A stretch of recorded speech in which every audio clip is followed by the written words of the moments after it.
Okay, let's look at the homework 1.4, 1.5, number 14 example.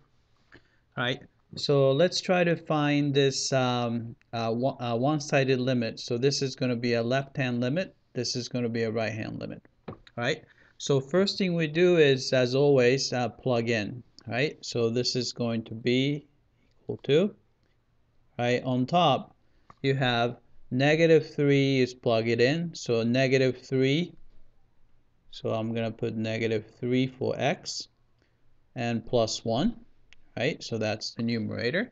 Denominator is -3 from the negative side +3, right, and what you get is going to be, so on top is easy, it's a -3 plus 1 is -2.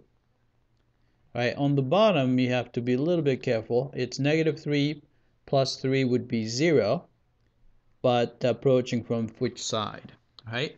So you can think of -3 with the from the left hand side as slightly smaller than -3. Then you're adding exactly equal to 3, so it's going to be slightly smaller than 0. So it's slightly negative. All right. Then here's the thing. So the determining the sign is very simple. It's negative number divided by a negative number is going to be a positive number. So it's going to be positive, right? Then if you divide 2 by a very small number, so like very close to 0, it's going to be a huge number. So it's going to be positive infinity. Right? So divide by something really close to 0, it's going to be extremely big.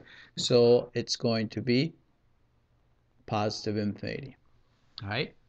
So if you look at the right-hand limit, so what if x approaches -3 from the right-hand side?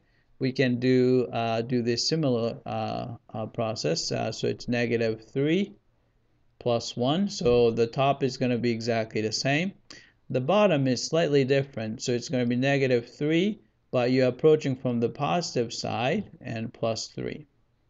Right? You can see that on top you're going to get -3, so that's a very negative number. Right? On the bottom it's going to be 0, right? But you can see that the -3 from the right hand side means that this is slightly larger than -3. You are adding exactly 3 to that, so that's going to be slightly positive. All right?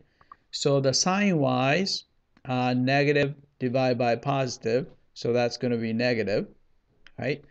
2 divided by extremely close to 0 is going to be infinity. So that's the limit. All right?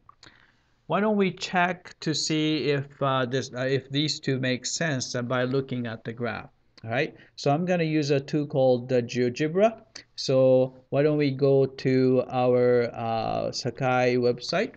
All right, on the home page, if you look at the links,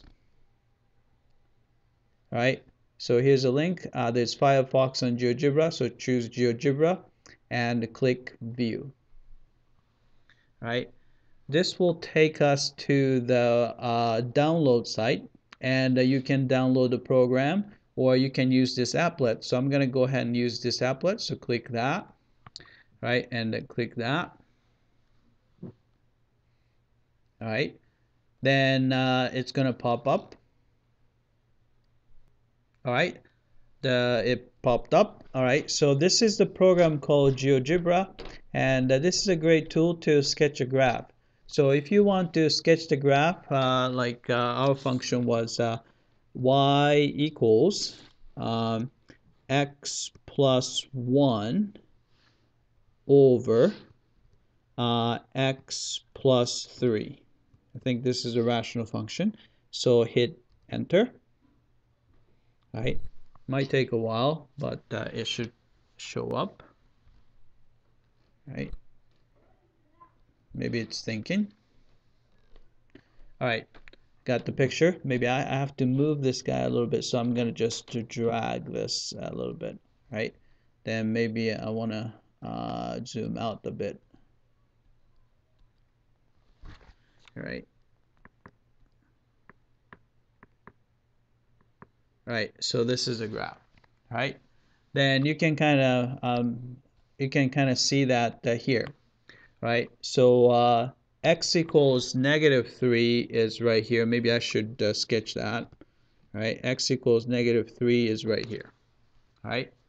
So by looking at the graph, if you're approaching -3 from the left hand side, right? Follow this graph, and you can see that as you follow this graph, you are actually shooting up to positive infinity, right?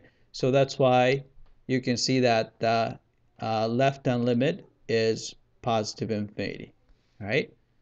If you go back to the picture, right? If you're coming from the right, so right-hand limit is going to be, you can see that the graph is shooting down to negative infinity.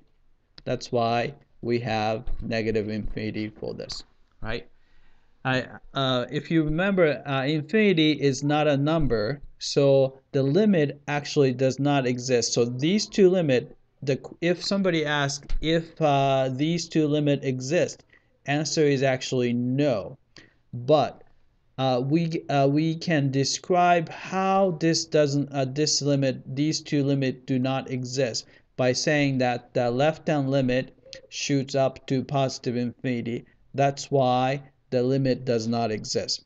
But when you can determine if it goes to positive infinity or negative infinity, instead of just saying that it does not exist, you have to specify it does not exist because it goes to positive infinity, or this limit doesn't exist because it shoots down to negative infinity, right? I hope that this was clear. And this is called infinite limits because it goes to either positive infinity or negative infinity. So infinite limits, right? All right, that's it. I hope that this was clear.